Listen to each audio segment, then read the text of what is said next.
So, for instance, you don't go buy a lottery ticket and go, I'm going to fucking lose. I'll buy this, but it's stupid. Right. You Exactly. want to always embody the feeling of winning. Yeah. And get yourself fucking hyped up. Yeah. And while you're in that state, go buy the lottery ticket. Yeah. And you know what? Then if it doesn't work out, you go, I'll buy another one. Right. Exactly. But you embody that feeling. And it's the same thing with life. You embody that feeling of who you want to be. Yep. And that's the visualization. That's what we mean by live now how you want to be living in 5 years. Like act as if you've already manifested what you're currently trying to manifest.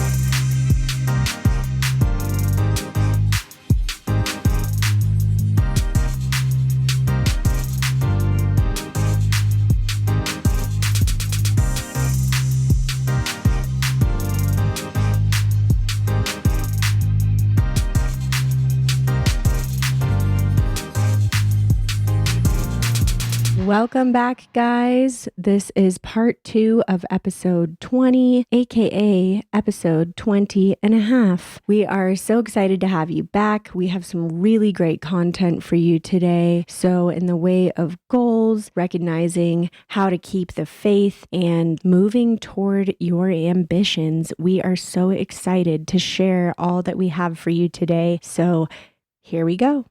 What would you do if I prank proposed to you though? And then retracted it? No, just kidding. It's retracted a 25-cent ring. Oh. Kind of But joke. would the proposal be real? No. Oh, I'd be mad. I don't think I'd be mad. I think I'd be shocked and cry because I'd be embarrassed. I'd be like you've seen me do stuff like that.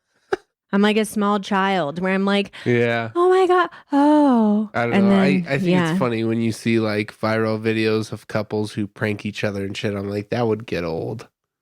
Yeah, I feel could do you're a few of them. Breaking the other person down for so long. Although you did get me once really good when you dumped water on me in the shower, cold water in the shower. I need to find that video. That was a really good one. That's a great one. That's classic. That's classic. Steven was like, it's pretty straightforward, but the best thing is that we got a quote out of it that I can't get over. This was a year ago. He just got so surprised that instead of screaming, "Get out of here," he screamed, "Out of here."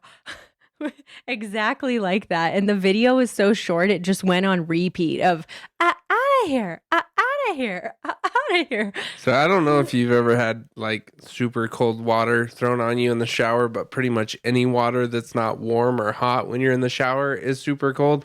And Holly, had the foresight to videotape it while she threw cold water on me in the shower, and I had no reaction other than that. As a video, it's priceless and will live on forever, but as an experience, it's terrible, horrible.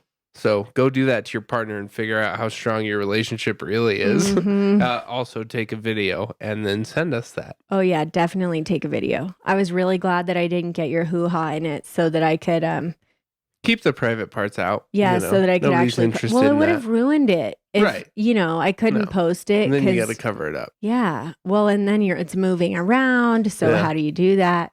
Plant emoji, pin on the Instagram, all that. It's too difficult, Yeah, it's too much of a thing. That's too much work. We're not those types that get super into all the posts with all the magical effects and all that. We're kind of just thinking about it. This is what happened. This is what it was. Here it is. Mm-hmm. Like it or not, take it or leave it. And that's the way the cookie crumbles. And that's the way the cookie crumbles. That was so good. I was thinking that in my head, but I was like, I can't pull that off. But you were I want to try it 3 more times, but I'll do it later. We'll practice in front of the mirror later. Oh my God. I posted this on Instagram stories yesterday, but my mom texted me yesterday. Did you see what she said? No, I saw the story, but I didn't actually read into it. She texted me and my mom just got a haircut and I had curled her hair, which this makes it sound like I gave her a Jerry curl or a perm or a Shirley Temple situation. Yeah. I did not. It was so cute. But she said because it's shorter, she's been waking up with it all curly and crazy. She said, I just stopped and looked in the mirror at my short curly hair and said to myself, I'm Rick James, bitch. I'm like, imagine your 60-something-year-old mom texting you that. Guess what I just said to myself in the mirror? The best thing about knowing your mom is knowing that she honestly woke up, saw that, and was like... And said out loud. I'm Rick James, bitch. I'm Rick James, bitch. And she was dead serious. No, that's the best. That's just who she is. She really is hilarious. That's classic. That's iconic right there. That is iconic. Little Debbie. Little Debbie. I'm Little Debbie, bitch. Oh, wow. Well, 45 minutes later, let's go back to the topic of Steven talking about big things coming up for us. What else you got? Oh, yeah? What else you got? It was the 20th episode. And your what birthday. Else? My birthday, you know what else? Speaking of all the other things we've just been talking about. It's important. This is why dudes are terrified to answer any question because they have all the wrong his nails. answers. I'm like, please don't punish me. Think you can do it. What is happening in April? It's a big month for us. Yeah. And we're losing him, folks. We have our 5-year anniversary. Good job. Like how Gold I said star that for with you. an emphasis on the question. We have our 5-year anniversary. You know exactly when it is. And we're going to Kauai. Yeah. You dingus. No, we got a big trip coming up. Were you faking all of that? Be honest. I was trying to get a rise out of you a little bit. Okay. Just to let people know what kind of suffering Monster. I'm dealing with day to day. Tell me. Answer correctly or you shall suffer. Yeah, we got a big Kauai trip coming up. Also, it will be on our 5-year anniversary, so that's really exciting. It's a nice getaway from work and all the stresses of the daily life. I've been working a shit ton, and that's been kind of stressful for us, not getting to see each other a lot, and me just being exhausted when we do see each other. And well, how many hours were on this paycheck? Well, not on the paycheck, because in the last week you worked. Did you get paid for like the hours up until yesterday? No. So right, the way the actual pay period broke down, it was just under like 140, which is almost in 2 weeks. It's like 70 hours a week. Yeah. But you, this last week, I fucking counted. In the last 7 days, you worked like 120 hours. So which it was is absolutely berserk. Yeah, from the time I leave home until I get back, it's like 14-hour days. And it was like that just this last week for like 7 days in a row. But I actually looked up all of my hours that we track. And my last day off was a Sunday. And I think it was Sunday the 14th. And before that was a Saturday. And I had worked that Saturday. So I had one Sunday off, the 14th, middle of the month, and then the 15th through today, which is the 30th, I haven't had one single day off, and a majority of those days have been 10 to 14-hour days. So my paycheck was substantial, and I'm very glad for that. We just finished up a huge project is why I was up against a tight deadline, and sometimes, you just got to do what it takes. Like, yeah. If I am not the one to get it done, nobody else is going to step up and get it done for me. I'm kind of the last straw when it comes to finishing projects on time, managing the quality. And so we managed to pull it off, though. A super, super fine remodel. And I'll have all that stuff on my Instagram and business Instagram if you guys want to look into that. But I'm really proud of you. That was pretty fucking nuts. I'm like annoyed by a lot of it, but also really proud of you. Yeah, no, it's hard when I come home super late and you're already, exhausted and have already started to wind down, and I come home or and I'm asleep. Still going, and like, yeah, I gotta wind down then, and we're just totally in two separate places. It's kind of difficult, but I had a meltdown yesterday about it. The reward on the backside of that is nice.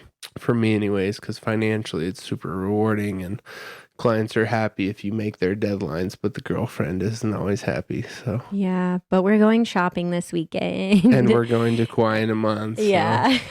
It's all right. And You got to look at the macro. You got to look at the macro. The micro things might be kind of hard or stressful day to day, which I wouldn't say I'm stressed out. I'm very much so happy every day and every night when I come home, even if it's super late, because I know I'm doing whatever it takes to make myself and my business successful. But it's just tough sometimes because you don't always get what you want out of your day. But on the macro side of things, might only be like that for a month or a week out of 3 months or a couple weeks out of a year. And really, that's not a big deal. So taking that as it comes and just kind of not being reactive to those situations and just pushing forward through that, like just keep your head on straight and get through it. You'll be good.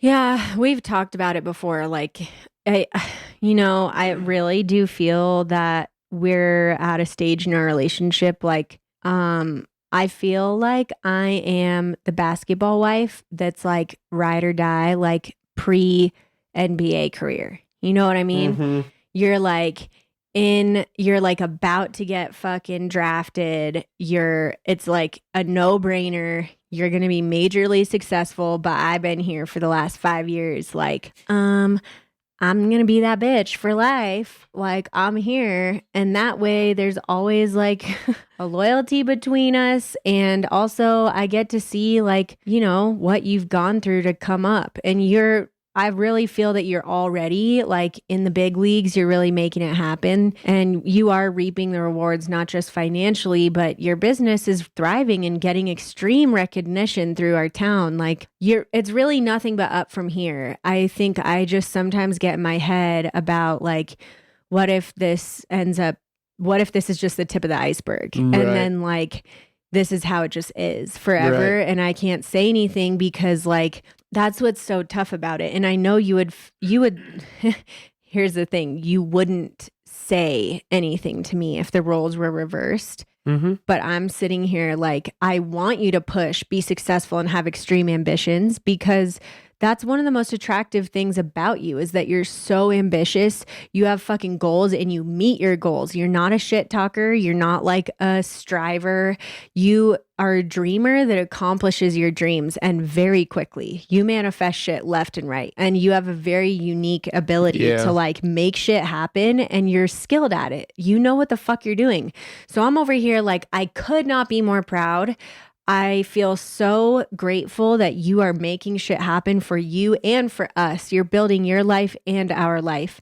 And then it's like, it's a bummer because on the other hand, I'm like, wait, I miss you. And I can't have it both ways. Like, I mean, in some ways I can, and I do. But I know that there are times like when I was upset yesterday about it, I kind of just got to understand the big picture. Like you're telling me like, and I think the main thing is that if it becomes too much, like clearly I'm going to let you know. I think it's just for now, you are in a very critical stage in your career and you got to fucking power through and I have to power through too. So yeah, I think we definitely have to make sacrifices in the short term for the overall well-being of ourselves long term. But like we've already experienced having everything that we wanted in a relationship before we've experienced having everything we've wanted in our lives. Mm-hmm. And I think in having that before you move forward, you can accept things coming and going differently in the future that aren't necessarily ideal, but just knowing that you already have everything in your relationship. So whatever comes is just, it's gravy. Yeah. You just have that confidence and that trust in knowing that you're going to be taken care of and that you're cared for no matter what the situation is. Because you might end up having to go off and do your own thing for 6 months at a time or 3 months at a time on your own, traveling, doing whatever. Or if I've got jobs elsewhere where I've got to go do something and we have to experience that, we just already know that we've got everything we need back home. And it's not always perfect, but that's kind of just the way life goes. You got to go with it to get the most out of it. Yeah, and you instead can't of force anything. one of us sacrificing our careers for our relationship, like I don't think either of us would be happy. We're both very career-driven people and just goal-oriented people. So even if we had millions of dollars plopped in our laps tomorrow, I think we'd both have goals. We would both keep like chugging away. Start multiple businesses. For sure. Like we would not. We wouldn't just sit here and be like, we don't work now. It'd be like, let's fucking get it. Like we have the capital, so let's do all the career things we wanted to do. But I think, instead of one of us abandoning our career to just maintain our relationship, it feels beyond incredible to know that we don't have to do that. And there are going to be things that aren't ideal, possibly like time wise with each other, but we can do it. And the other thing that is so important in that regard is that we don't have that jealousy factor going on, and we don't have like the super neediness factor. And it's tough for us to be away from each other. Hopefully that doesn't really have to occur all the time, but you're right. I'm just extremely grateful that we have what we have. And it's not like when things like this occur, it's possibly coming between us, putting a wedge between us, or testing our testing our relationship at all. So thanks for that, because it's huge. Yeah, no, it's been a lot of work recently, but honestly, I feel like I kind of live for that, and I asked for it. Like I wanted more work, and I wanted more responsibility, and I wanted to be able to take more action and take more control of my own destiny, and to be able to say, I created this. I worked and dug my way out of the trenches to rise up on top. And so when I get shit piled on me from every angle, I kind of just take it as it comes and kind of just grin and smile, knowing I asked for it and it's being delivered. Now, what I choose to do with that delivery is what makes all the difference in the world. Because at that point, you can either turn and run away from it and say, nope, fuck that, I'm not into it. It's too much. It's too scary.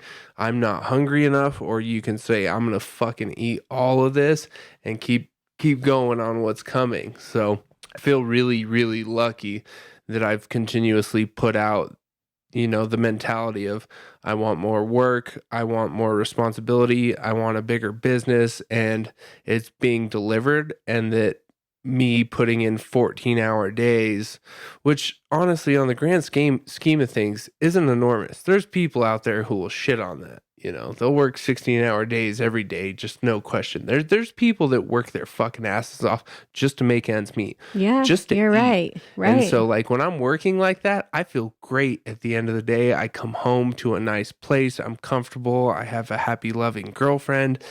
I feel really content in doing that, because it feels like I really earned what I deserve, which is a good life, comfortable life. That's not saying that I deserve all the amenities in the world and all the riches. I just deserve to live well, eat well, be happy. But after working that much, I really feel like I'm earning what I'm getting. And what I deserve, even more than that, is also coming to me because I'm putting forth the groundwork for that. Hell yeah. So you're an inspiration to us all, Stevie. I've been just super hungry to get into more work and to have more workload and more responsibility and to grow my network and my resources. And it's happening day to day, but it just takes putting in 14-hour days. And that's what's kind of funny, is that's what separates a lot of the people who say they want all these things, but they're not doing anything, from the people who are saying they want all these things and doing every single thing they can to get there. So I'm just hungry because of stress. It's no, it's been nice. I've really not been too stressed out. Like, there's some points where I'm like, fuck, this is a lot. Like, but honestly, more than anything, recently, I feel like I've really developed myself into being able to just make decisions and not overthink things. Because before, I think I've always been wrapped up in thinking about decisions. Yeah. Before I do anything, I just stop and think about everything and every possible outcome and what's the right decision. And lately, I've been able to get into just making a decision. If you know something needs to get done, just do that thing. You don't have to think about everything and try and map out every little thing. If you're doing, it really was an extreme sport for him too, you guys. Like, if you're doing one thing instead of thinking about doing all these different things, you're making more headway. Right. And so that's something I've definitely had to overcome. I would sometimes be paralyzed by these trying to make thoughtful decisions and what's the best decision and what's the best move, instead of just, one thing that needs to get done, getting that done. Yeah. So that's been super helpful recently, is trying to make sure that I'm just doing things, even though I might not be making the best decision. It's better than making no decision. I am so fucking proud of you. We should gauge how many times I say that in these episodes, but I mean it. And that's a huge point of growth for you, because it was like hard for me to watch your incapability of making decisions, where it was like, just make a decision. Yeah. And I'm an Aries, so I'm very much like, yeah, fuck it. I'll make whatever decision sounds right in the moment, which can also be damaging.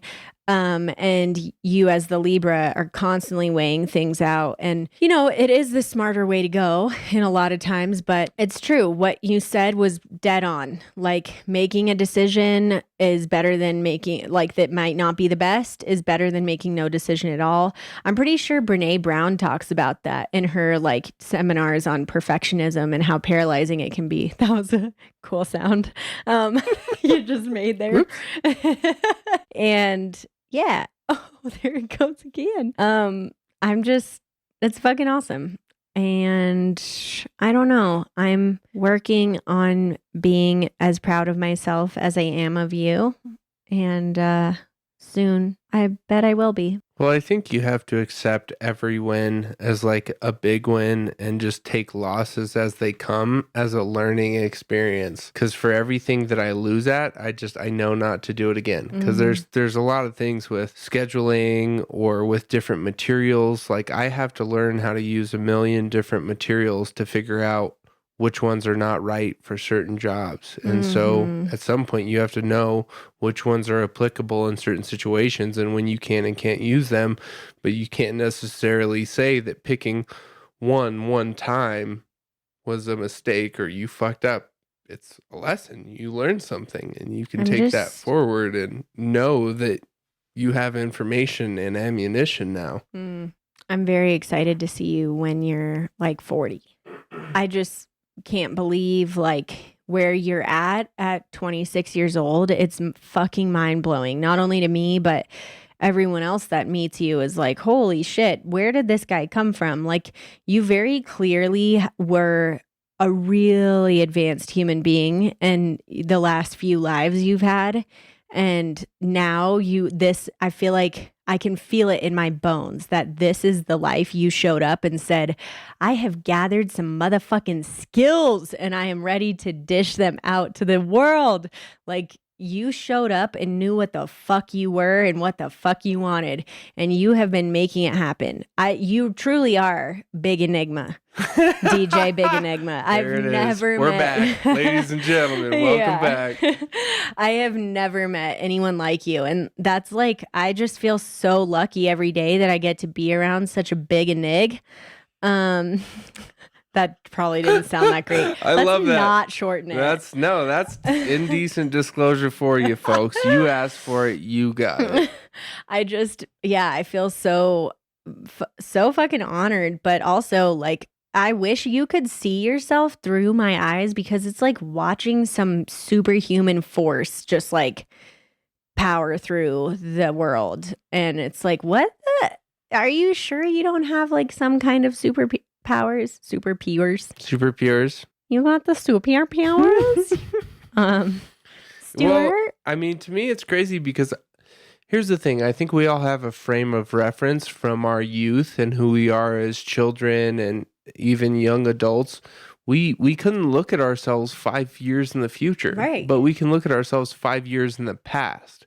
And the thing that I do day in and day out is think about where I want to be 5 years in the future. And I actively do the things that my future self would appreciate me doing, even though it's super difficult and maybe even exhausting and, just completely depleting, but you work through that.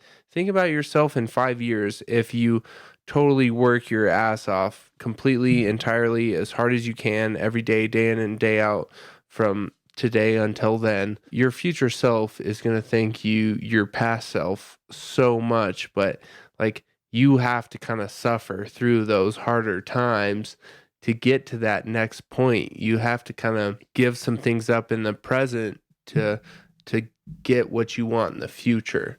And I'm just willing to do that. It's late nights, it's hard days, it's a little bit of stress, and even then I'm really not that stressed out. Like I said, I'm super happy about all the stuff that's coming to me. You've been waking up in such a good mood.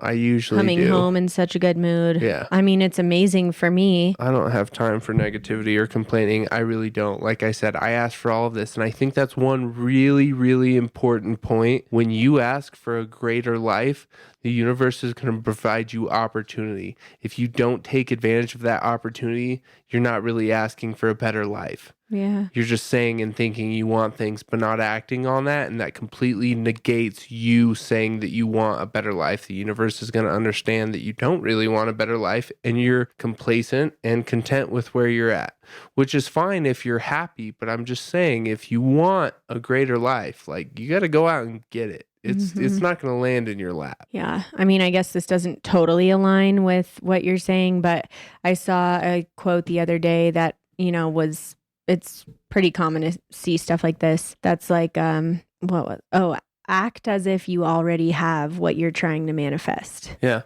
And I think that is more than anything of a mental space. It's not meant to be taken literally, where it's like, how am I supposed to act like I have a fucking Lamborghini if I don't have one in my driveway? Right. Like, okay, we get it. You don't need to be in your car pretending that you're driving a Lamborghini necessarily, but it's that constant visualization of who you want to be, but acting truly as if that's who you are now. Right. And there's a huge difference if you really are able to understand what I mean by that, then you've got it. Because if you're someone going, that doesn't make any sense, like challenging that in a literal way, okay, well, fucking think about it. Because that's what really, and so my friend and I were having a great conversation today about this topic somewhat, which is like, we're constantly talking about in life. I mean, like, everyone is constantly talking about how to get to enlightenment and how to become a better human and how to manifest everything you want. And it all comes down to like dropping your ego or taming your ego, right? But really, like what we were talking about, is our ego is not necessarily a spiritual aspect of ourselves. Right. It is something that tethers us to earth because it's our primal instinct. It's a societal construct for survival. It is that, yeah. And it's even an evolutionary construct for it. Our ego is something that holds all of our past experiences and then gives us warnings. Remember when that person screwed you over? This person's acting similar. Don't do this. Don't do that. Or remember when you failed in the past? You're going to fail again. And while that ego typically is what we think of as a nagging thing, it's also a survival mechanism, as you said. And I think the difference there is like letting go of the ego isn't about just suddenly being this ball of light that has no worries and like you are untethered from this earth. Right. It's more about saying thank you for protecting me, but I fucking know I'm going to be okay and I'm carving a new path. Right. And when you allow that to be your drive, your ego, so to speak, doesn't come in as strong because you trust the unknown. You have faith in the unknown. Absolutely. And you don't let those survival mechanisms be the things that hold you back. You say, you're right. I have experienced those bad things, but now it's time for me to, like jump off the cliff, so to speak, and like hope that there's daisies, not crocodiles beneath me. Yeah, no, I think your ego can generally come from a place, or you're inflamed, and excessive ego can come from a place of insecurity. And so when you're willing to let that down and accept what comes and deal with it honestly, you stand to reap a lot more reward, whether that's with human interaction in business dealings, in relationships. I think, yeah, you can really just put all bullshit aside and say, I'm going to honestly confront whatever comes up, deal with it, and just trust the universe. And that's been a big thing for me, is just knowing everything's going to work out the way that it needs to. Right. And if that means I have to take on a shitload of, work or things that I don't want to, but I do it anyways because I know it means I can come out on the other side knowing that I did those things, and I feel better now because I did those things and kind of not necessarily suffered. I don't believe you have to suffer for the greater things, but if you work through those things, put yourself in that realm and in that space where you kind of had to deal with tumultuous times or feelings, you can come out on the other side as long as you know that through those things you reacted accordingly and did not overreact or become a different person or let yourself go or let your ego really blow up. Right. You'll feel so much better knowing that you dealt with things accordingly, peacefully and unegotistically, to where your position on the other side is just positive and it's pure. You did what you had to do and it's all pleasant after that. Yeah. Well, here's the other thing about it is and this is coming from a place of personal experience right now that I'm currently in. When you have something unknown facing you, which I guess this is something I am really proud of myself for right now. I'm really in a place right now where I'm like, I have no fucking idea what's next for me. I've felt very blind to my future for the last year. And I think a lot of us have, but it's been this beautiful feeling. Like I did a meditation on this back in October, like out in the forest, and I have a strong connection to. I love you remember the month. Oh yes, I remember it. Women remembering dates like crazy. Well, this was very important to me. Yeah, and I have a very strong connection to red-tailed hawks. That's like very, very deep connection for me. And so when I meditate in nature, I always say, Hawk, where are you? And sure enough, I'm not exaggerating, every time a red-tailed hawk starts flying above me. And I will ask Hawk whatever I need to hear.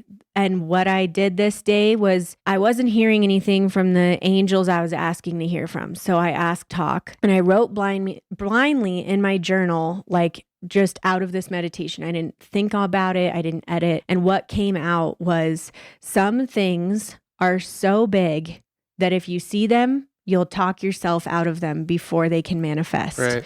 And I wrote that down and went, holy shit, because I was asking Hawk, what is coming for me? I have no idea. I feel so lost. I thought I knew who I was and what I was supposed to be doing, and now I just feel completely mixed up, and it feels like I'm on the precipice of something huge. But is this my ego saying, you got this, girl? Which is funny because we just described that ego is the opposite of faith, right? Right. So I guess not my ego.